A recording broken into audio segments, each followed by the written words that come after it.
souhaitons la bienvenue à cette conférence sur la mixité et la performance.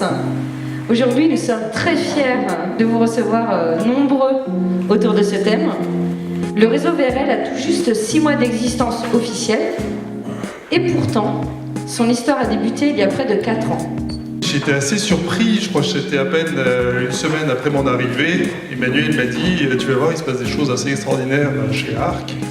Et en particulier, il y a quelques personnes qu'il faut absolument que tu rencontres. » Donc il s'est chargé de me les faire rencontrer rapidement et en effet, j'ai trouvé beaucoup de dynamisme parmi ce petit groupe. J'ai eu l'occasion de faire des pots de départ quand j'ai quitté ma précédente entreprise. Et lors de ces pots de départ, ils m'ont dit des choses assez gentilles.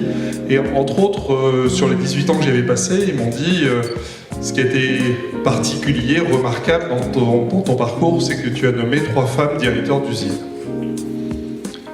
Et là, j'ai eu un moment de surprise, parce qu'en fait, je m'étais jamais amusé à compter, ou jamais réfléchi que ça avait été quelque chose de surprenant, de différent, que de nommer une femme directeur d'usine.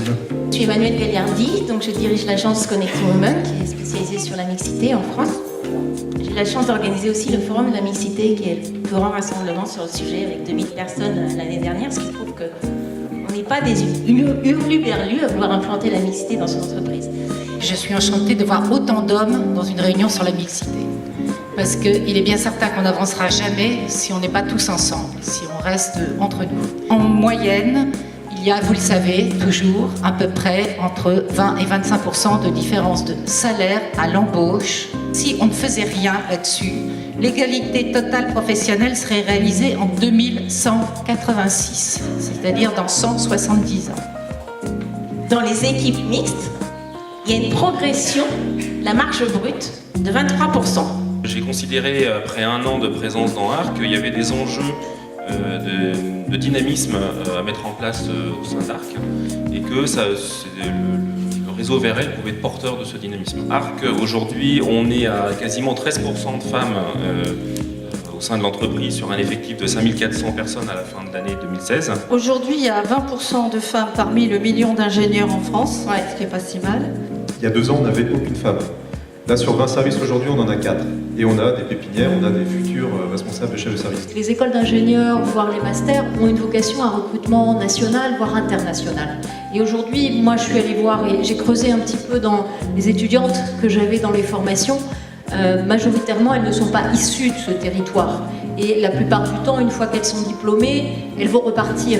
Donc il faut les capter, les intéresser et leur donner envie de rester quand elles sont là, en formation.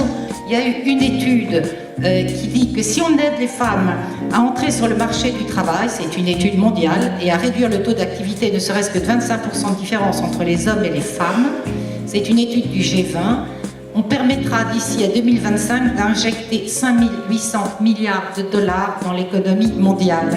Qu'est-ce qu'on peut faire en tant que parent ? En fait, il faut élever ses filles comme on élève ses garçons. Pourquoi faire des différences ? Pourquoi faire des différences ? C'est-à-dire que si on fait une différence, ça veut dire qu'on prépare une sexualisation des rôles, et il n'y a pas de raison.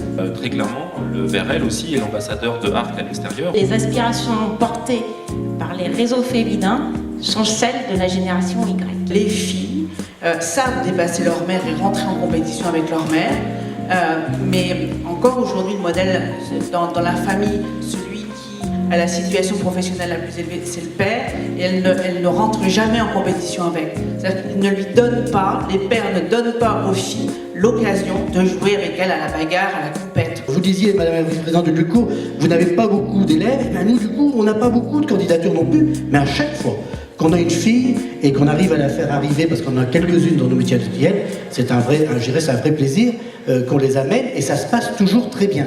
Parce qu'en général, et je vais parler pour vous, mesdames, c'est quelquefois les garçons cherchent un travail, les filles cherchent un métier, et ça, c'est totalement différent.